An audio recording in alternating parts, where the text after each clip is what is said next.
नमस्कार, मी डॉक्टर शिवाजी वाघ, संचालक aspire education institute, Chhatrapati Sambhajinagar.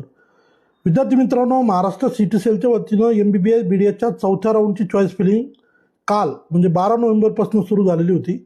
आज 13 नोव्हेंबर आहे आणि आज हा चॉईस फिलिंगचा शेवटचा दिवस आहे. सो ज्या विद्यार्थ्यांना BDSसाठी किंवा MBBSसाठी ॲडमिशन हवा असेल, स्कोअर चांगला असेल, तर निश्चितपणे आपण या राऊंडमध्ये चॉईस फिलिंग केली पाहिजे. बऱ्याचदा ही चॉईस फिलिंग जे ते पुढच्या राऊंडसाठी कंटिन्यू होते.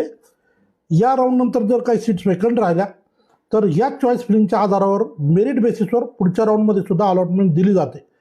त्यामुळं BDS करायचं नाही आहे किंवा BDS करण्याच्या संदर्भामध्ये किंतु परंतु आहे किंवा BMSला जाण्याची इच्छा आहे, मग BDS भरावा की नाही या विचारात जे विद्यार्थी आहेत त्यांनी विचारपूर्वक BDSचे कॉलेजेस भरा.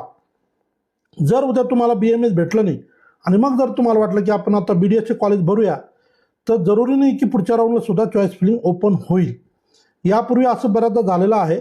चौथ्या राऊंडची चॉईस फिलिंगच पुढच्या सबसिक्वेंट राऊंडसाठी काउंट झालेली होती, म्हणजे परत फ्रेश चॉईस फिलिंग ओपन झालेल्या नव्हत्या. तशा पद्धतीची गाईडलाईन यावर्षी नाही आहे. परंतु जर त्या पद्धतीनं जर सेम रूल ॲप्लिकेबल झाला किंवा लागू झाला तर मग मात्र ज्यांना भविष्यात BDSला चॉईस फिलिंग करायचं टार्गेट आहे, मनामध्ये आहे, त्यांची अडचण होऊ शकते. त्यामुळे या राऊंडच्या माध्यमातून आपण निश्चितपणे चॉईस फिलिंगला गेलं पाहिजे आणि चॉईस फिलिंगसाठी आजचा शेवटचा दिवस रात्री 11:59 आपल्याला वेळ आहे.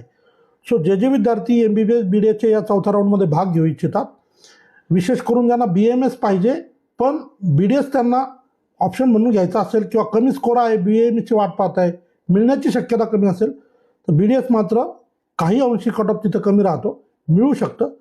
म्हणून एक संधी आहे, त्याचा विचारपूर्वक निर्णय करा आणि चॉईस फिलिंग शक्यतो चुकवू नका. महत्त्वाचे अपडेट MBBS BDSच्या चौथ्या राऊंड संदर्भात. धन्यवाद.